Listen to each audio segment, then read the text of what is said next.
નમસ્કાર, આપ જોઈ રહ્યા છો નેશન પ્લસ ન્યૂઝ. હું છું હિરલ આપની સાથે. અમરેલી જિલ્લામાં છેલ્લા 2 દિવસથી વાતાવરણમાં આવેલા પલટા અને કમોસમી વરસાદના કારણે ખેડૂતોની હાલત કફોડી બની છે. ભર ઉનાળે ત્રાટકેલા માવઠા અને મિની વાવાઝોડાએ ઘઉં, ચણા તેમજ કેરી સહિતના બાગાયતી પાકોને વ્યાપક નુકસાન પહોંચાડ્યું છે. હવામાન વિભાગની આગાહી મુજબ અમરેલી જિલ્લામાં સતત 2 દિવસથી માવઠું ત્રાટક્યું હતું.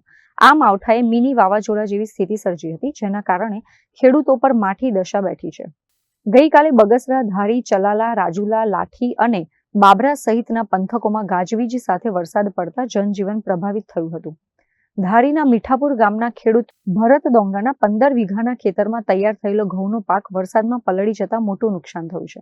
તો બીજી તરફ વિનુભાઈ ડોંગા જેવા બાગાયત ખેતી કરતા ખેડૂતોના આંબા પરથી કેરીઓ જમીન પર ખરી પડતા લાખોની કમાણી પર પાણી ફરી ગયું છે. ને ઘઉં 15 વીઘાના ઘઉં છે, તો કાલે વનર થયું એટલે પાક આખો નિષ્ફળ ગયો એવું દેખાય. ઘઉંમાં કઈ થાય એવું છે નહીં. સાહેબ, કેટલી નુકસાની છે અને કેટલો આમાં ખર્ચો લાગ્યો છે? 20-30 મણની નુકસાની નીકળે તો એમાં ધોળા ઘઉં નીકળશે, બાકી એમાં કઈ થાય નહીં. મિલબર અંદાજે નુકસાની કેટલી છે આપ શું માનો? નુકસાની એટલે માનો નહીં 50% ગણવાની.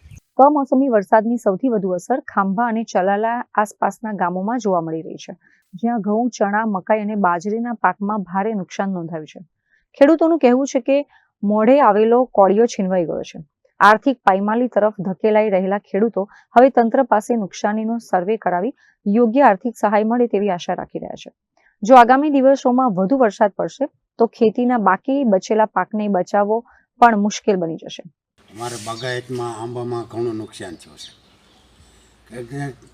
ઘઉંમાં, ચણામાં બધે બહુ નુકસાન થયું છે આ કમોસમી વરસાદનું. તો એનું અમારે શું કરવું? આપની રજૂઆત શું છે? રજૂઆત કંઈક સરકારી કંઈક સહાય કરે તો સારું પડે. Dharmesh Mehta, nation plus news, Amreli. સમાચારોના સતત અપડેટ મેળવવા માટે અમારી નેશન પ્લસ ન્યૂઝની યુટ્યુબ ચેનલને સબસ્ક્રાઇબ કરો, બેલ આઇકન દબાવો અને જોડાયેલા રહો ફેસબુક, ઇન્સ્ટાગ્રામ અને ટ્વિટર પર.